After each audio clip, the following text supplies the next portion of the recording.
और उसके बाद सुप्रीम कोर्ट में गए। 8 साल दिल्ली सरकार का मुकदमा चला। 8 साल बाद पूरी सुनवाई करने के बाद सारे दी अरविंद केजरीवाल को दी। अरविंद केजरीवाल ने 10 साल लगातार ईमानदारी से आपका काम करा, आपकी सेवा करी, दिल्ली के लोगों के बिजली के बिल माफ कर दिया। दिल्ली में 200 यूनिट 2020 में चुनाव हुआ। 2020 में चुनाव लड़ने गए, हम कहते थे हमने स्कूल और अस्पताल बनाए।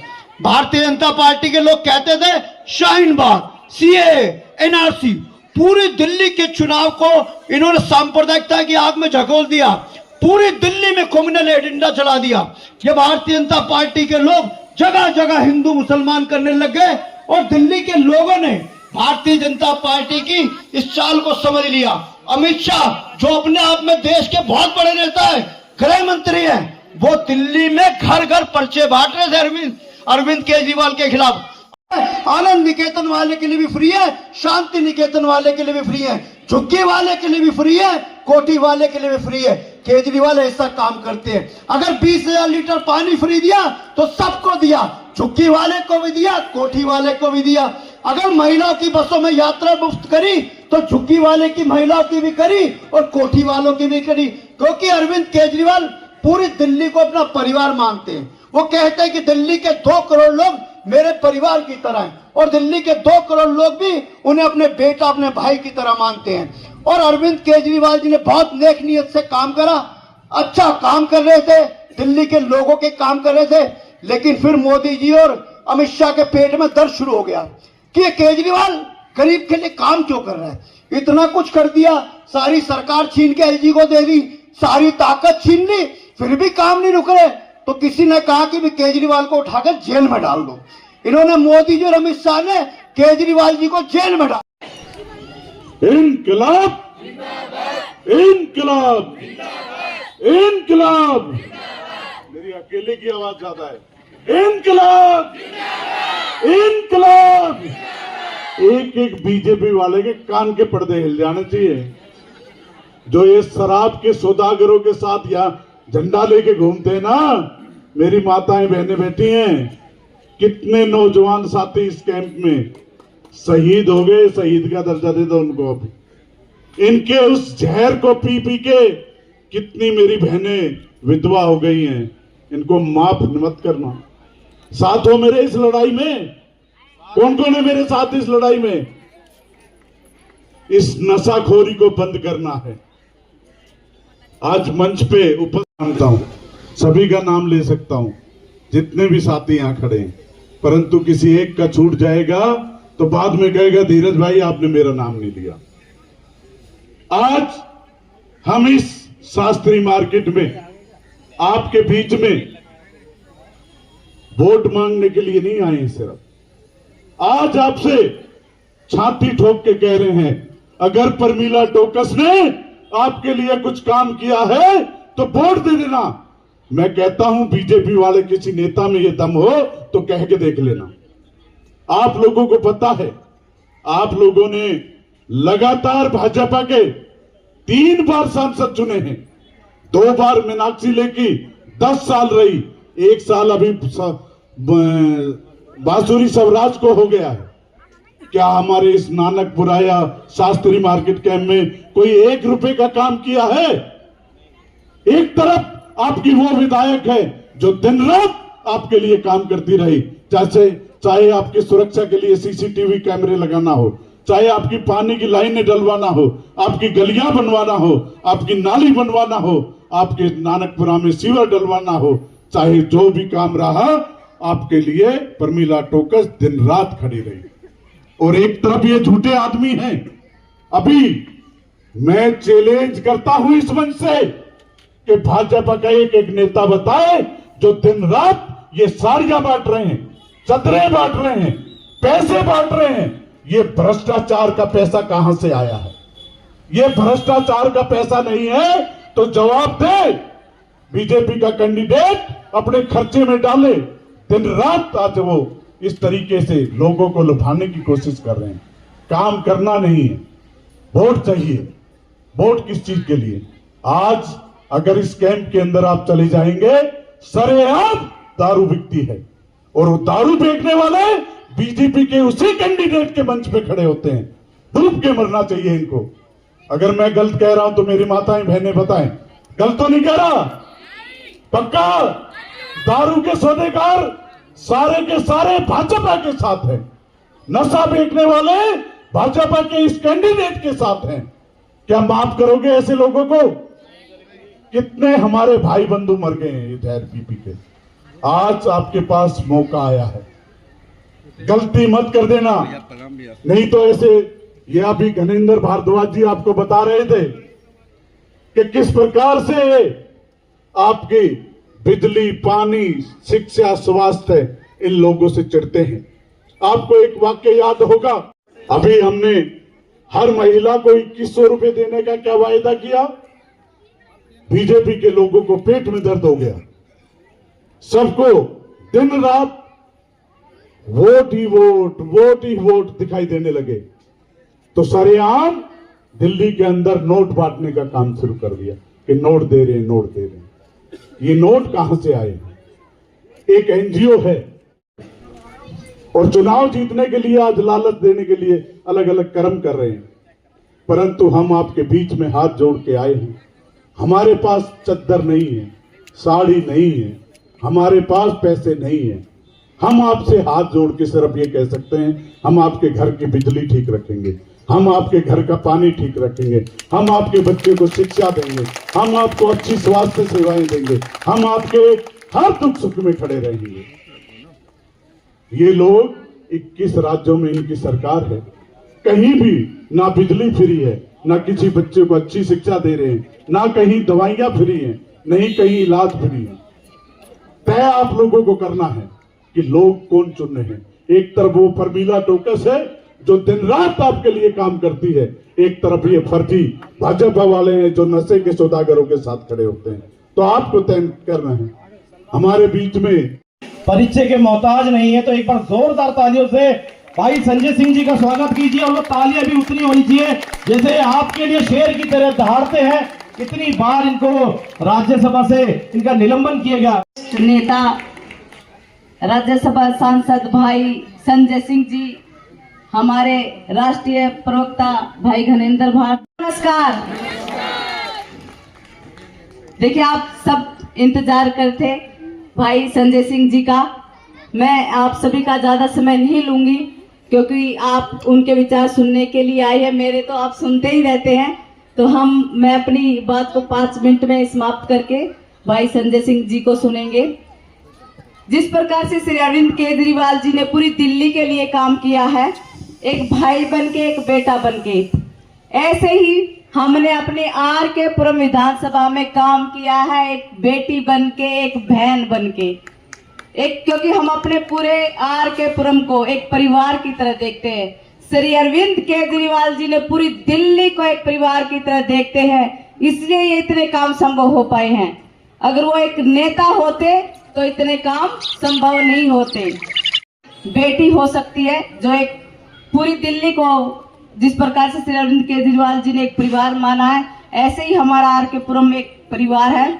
और नहीं तो इससे पहले भी आपने नेता देखे हैं, नेता दूरी बना के चलते थे, लेकिन हम परिवार के सदस्य हैं, दूरी बना के नहीं, हम अपने परिवार को साथ लेके चलते हैं। चलते या नहीं चलते हैं? और जो हमने अपने आर के पुरम विधानसभा में कहा है वो करके दिखाया है, और जो अरविंद केजरीवाल जी ने दिल्ली के लिए कहा है वो करके दिखाया है। अब पहले जो हमने बिजली पानी सब फ्री किया और फ्री की रेवड़ी बोलते थे ना, फ्री की रेवड़ी, लेकिन अब वो भी कह रहे कि हम 2500 देंगे। श्री अरविंद केजरीवाल जी ने 2100 कहा था, हम 2500 देंगे। आपको लगता है वो देंगे? किसी को लगता है कि वो देंगे 2100, 2500?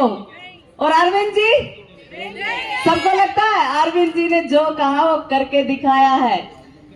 अरविंद जी वो शख्स है जिसने दिल्ली की सभी महिलाओं के लिए बसों में फ्री यात्रा की है ना, बुजुर्गों के लिए तीर्थ यात्रा की है। हमने बिजली हाफ किया था, पानी माफ किया था। बिजली भी हाफ हो गई, पानी भी माफ हो गया। और बिजली भी जीरो हो गई। आपके बिल आते हैं ना जीरो बिल। अगर ये बीजेपी की सरकार आ गई, आपको पता ना जब श्री अरविंद केजरीवाल जिन्होंने जेल में डाल दिया तो बिजली के बिल कितने बढ़ के आए थे सभी के या नहीं आए थे ना बिजली के बिल बढ़ के। वो तो उन्होंने एक छोटा सा ट्रेलर दिखाया था। अगर बीजेपी आ गई तो ये जो पहले 10 साल पीछे चलिए आप, 10 साल पहले अगर हम और कोई सरकार थी, बीजेपी या कांग्रेस होती, तो ये जो आज हमारे जीरो बिल आ रहे हैं ना, ये जीरो नहीं होते। हमारी इन्हीं झुग्गी के कम से कम 25 से 30 हजार मैक्सिमम हमारे बिजली के बिल होते या नहीं होते? क्योंकि हर तीसरे महीने बिजली के बिल बढ़ते थे कि बीएसएस घाटे में, बीएसएस घाटे में, बीएसएस घाटे में, बिजली के बिल बढ़ा दो, बिजली के बिल बढ़ा दो। हर तीसरे महीने बिजली के बिल बढ़ाते थे। 10 साल हो गए, 1 रुपया नहीं बढ़ाया, आपके बिजली के बिल जीरो कर दिए। तो कम से कम 25-30 तो हमारे बिजली के बिलों में बच रहा है ना। और हमारी बहनों के लिए बस में फ्री यात्रा की, तो हमारे भाइयों के लिए 10 साल में एक भी किराया नहीं बढ़ा, एक पैसा भी। अगर महिलाओं के लिए बोलते हैं ना बीजेपी वाले कि हमारे लिए क्या किया, भाइयों के लिए 1 रुपया 10 साल में किराया नहीं बढ़ाया बसों का, ये करके दिखाया है।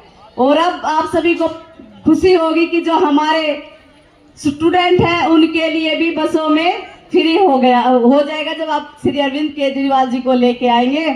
और 2100 रुपए आप चौथी बार श्री अरविंद केजरीवाल जी को सीएम बनाएंगे और यहाँ से मुझे आप एमएलए बनाएंगे, तो आपके ये भी 2100 भी आपके हर महीने आपके अकाउंट में आएंगे। क्या आपको लगता है वो जूते बांट रहे हैं, साड़ियां बांट रहे हैं, चादरें बांट रहे हैं, कंबल बांट रहे हैं, क्या आपके बीच में रह के काम करेंगे? वो लगता है आपको काम करेंगे? वो ये जो अभी दे रहे हैं आपको लालच, इसको भरेंगे, इसकी भरपाई करेंगे ना, नहीं तो कहां से करेंगे वो इसकी भरपाई? और आप इससे पहले क्या साड़ियां नहीं पहनते थे? क्या हम वो इस एक साड़ी से हमारी पूरी उम्र निकल जाएगी? आप ही बताते हैं कि ऐसी साड़ियां हैं। अभी एक माता ने मुझे बताया, उससे अच्छी तो हमारी ये जो चुन्नी हम ओढ़ते हैं ना, उससे अच्छी तो हमारी चुन्नी है जिसे वो साड़ियां दे के गई हैं। एक माता जी ने मुझे बताया कि ऐसी चुन्नी दे के गए हैं। कह रही अब की बार आ गए तो उसके मुंह पे मारूंगी दे के। इसने ऐसे ही बोली थी वो, इसके मुंह पे मारूंगी दे के। चादर दे रहे हैं, क्या चाहे एक चादर से हमारी पूरी उम्र निकल जाएगी? श्री अरविंद केजरीवाल जी हर महिलाओं को 2100 रुपए देंगे। और जो हमारी 2 कमरे का भी अगर मकान है, उसी के 25-30 हजार रुपए बिजली के बिल होते। सीधे सीधे हमारे 25-30 हजार हर महीने हमारे वो पैसे सेव हो रहे हैं। अगर मान लो हमारी नौकरी 10-15 हजार की है और हमें बिजली का बिल ही भरना पड़े, तो कम से कम 2 महीने का अगर हमारी सैलरी होगी जब हमारा बिल भरा जाएगा। लेकिन श्री अरविंद केजरीवाल जी चाहते हैं मेरा ये परिवार आगे बढ़े, है ना। इतना अच्छा हेल्थ पे काम किया है। संजीवनी योजना का तो सभी ने सुना होगा ना। संजीवनी योजना पहले तो हमारे सरकारी हॉस्पिटलों में सारी चीजें फ्री थी। अब जो 60 साल से ऊपर जो भी मेरी माताएं बहनें, मेरे पिता तुल्य बुजुर्ग है, सभी के लिए है। आप चाहे प्राइवेट में इलाज कराओ या सरकारी में इलाज कराए, सारा इलाज फ्री होगा, है ना। बीजेपी वाले सुनते होंगे ना, आयुष्मान आयुष्मान आयुष्मान। आयुष्मान है क्या? आप एक ही परिवार को 5 लाख रुपए देंगे। और 5 लाख भी किसको देंगे? आपके पास टीवी नहीं होना चाहिए, आपके पास फ्रिज नहीं होना चाहिए, आपके पास स्मार्टफोन नहीं होना चाहिए। क्या कोई हमारा घर ऐसा है जिसके पास स्मार्टफोन ना हो, हमारे घर में टीवी ना हो, हमारे घर में 2 व्हीकल ना हो? है ऐसा कोई? है हमारा कोई ऐसा घर आज? तो किसको ये सेवाएं देंगे? बीजेपी चाहती है हमारा ये परिवार है ये खत्म हो जाए, लेकिन श्री अरविंद केजरीवाल चाहते हैं, आपका भाई आपका बेटा चाहता है ये जो मेरा परिवार है ये आगे ही बढ़ता जाए, कभी पीछे ना हो। वो आगे बढ़ता रहे लेकिन कभी पीछे ना हो। श्री अरविंद केजरीवाल जी की सोच है अपने परिवार को आगे बढ़ाना, और बीजेपी की सोच है कि जो मेरा ये परिवार है, क्योंकि परिवार तो मानते नहीं, एक नेता बन के आते। आप भी देखते होंगे ना, बीजेपी के जो कोई भी नेता आता बड़ा आकड़ में चल के आते हैं ना, तो परिवार तो मानते ही नहीं है। अगर बीजेपी भूल के आ गई ना, खून को चूस जाएंगे। वो ऐसे खतरनाक इंसान है, उनमें दया भाव बिल्कुल नहीं है। ये आप सभी जानते हैं कि कैसे हैं वो। तो हमें चौथी बार श्री अरविंद केजरीवाल जी को सीएम बनाना है, और जो हमारी ये सुविधाएं हैं उसको हमने रेगुलर चलाना है। तो कौन कौन चाहता है कि श्री अरविंद केजरीवाल जी दोबारा मुख्यमंत्री बने और मुझे यहाँ से मिलेगा? दोनों हाथों का समर्थन करेंगे भाई सारे। चाह तो आप ही रहे हैं। देखिए, बीजेपी वालों भी चाहते हैं कि आम आदमी पार्टी जीते। क्यों? क्योंकि पानी उनको भी फ्री मिलता है, बिजली के बिल उनको भी जीरे आते हैं, उनकी माताएं बहनें भी बसों में फ्री यात्रा करती हैं, उनकी मम्मी भी बुजुर्ग है जो वो भी तीर्थ यात्रा पे जाती है, वो भी हमारे मोहल्ला क्लिनिक से दवाई लेके आती हैं। और जो 2100 रुपए के फॉर्म भरे ना, वो बीजेपी वालों ने भी भरे हैं। वो भी चाहते हैं कि श्री अरविंद केजरीवाल जी आए। उनको भी पूरा यकीन है बीजेपी वाले जो कहते हैं वो करते नहीं है। तो वो भी चाहते हैं, जो कार्य करता ना वो दिल से चाहते हैं कि श्री अरविंद केजरीवाल जी दोबारा आए, आम आदमी पार्टी दोबारा आए। उनको भी ये पता है कि बीजेपी आ गई तो सारे जो फ्री सुविधाएं वो सारी बंद हो जाएंगी। चाहते ना वो भी। बीजेपी वालों ने हमें बताया है कि हम भी चाहते हैं मैडम आप आए, श्री अरविंद केजरीवाल जी आए। आप बहुत काम कर रहे हैं दिल्ली में, अगर अरविंद जी नहीं आएंगे तो सारे काम बंद हो जाएंगे। ये सुविधा हमें भी मिल रही है। तो जो बीजेपी के कार्यकर्ता वो भी चाहते हैं आम आदमी पार्टी आए। मैं अब अपनी वाणी को विराम कर देती हूँ, क्योंकि अब फिर लाएंगे, फिर लाएंगे, फिर लाएंगे, फिर लाएंगे, फिर लाएंगे, फिर लाएंगे, फिर लाएंगे, फिर लाएंगे। वंदे वंदे भाई संजय सिंह जिंदाबाद, भाई संजय सिंह जिंदाबाद, भाई संजय सिंह जिंदाबाद। वायदा किया था, कहां गई वो सेवाएं, कहां गई वो अच्छे दिन जो आपने कहा था कि भारत में अच्छे दिन आएंगे? कहां गए वो 15 लाख रुपए जो हर गरीब के खाते में जाने वाला था? मैं अपनी वाणी को विराम देता हूं। राहुल जी मंच का जो संचालन कर रहे हो अपने आगे कार्यक्रम। आज कहाँ पर ये प्रोग्राम और क्या ये शास्त्री मार्केट थानकपुरा में है। हमारे संजय सिंह आए थे और बहुत भीड़ थी, बहुत ज्यादा ही। और हमें उम्मीद है कि केजरीवाल जी की सरकार बन रही है। क्यों ऐसा क्यों हो रहा? आ रही सरकार, हम तो जीत गए, हमें पता है हम जीते हुए हैं। क्योंकि महिलाओं के लिए इतना, और बच्चों के लिए, बुजुर्ग के लिए, स्टूडेंट के लिए बहुत काम किया है केजरीवाल जी ने। और आने वाले टाइम में हमें पता है हम जीत चुके हैं। क्या कहना चाहते हैं आप? मैं बस यही कहना चाहती हूँ कि संजय सिंह जी को आज लोगों ने सुना। वैसे तो लोगों में केजरीवाल जी का प्रभाव पहले से ही बहुत है, काम की राजनीति का प्रभाव पहले से ही बहुत है। यहाँ झूठे जुमले वादों का कोई प्रभाव पड़ने वाला।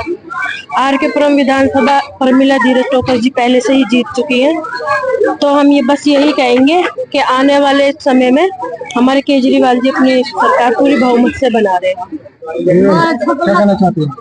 जी, हम यही कहना चाहते हैं कि हमारे यहाँ से प्रमिला टोकस जी विजय हासिल करेंगे, क्योंकि सारे महिला जो है प्रमिला टोकस जी को सपोर्ट कर रहे हैं। क्योंकि जो बीजेपी के जो रमेश बिदूड़ी जी है, आपने देखा होगा कल परसों महिलाओं के बारे में कितना अनशब्द बोल रहे हैं। उस वजह से हम महिलाओं में थोड़ा सा गुस्सा है कि हम चाहते हैं कि बीजेपी की सरकार बिल्कुल भी नहीं आए। हम ये चाहते हैं कि आम आदमी पार्टी की सरकार आए और RK पुरम में प्रमिला टोकस जी विजय हासिल करे। बस मैं यही कहना चाहती हूँ।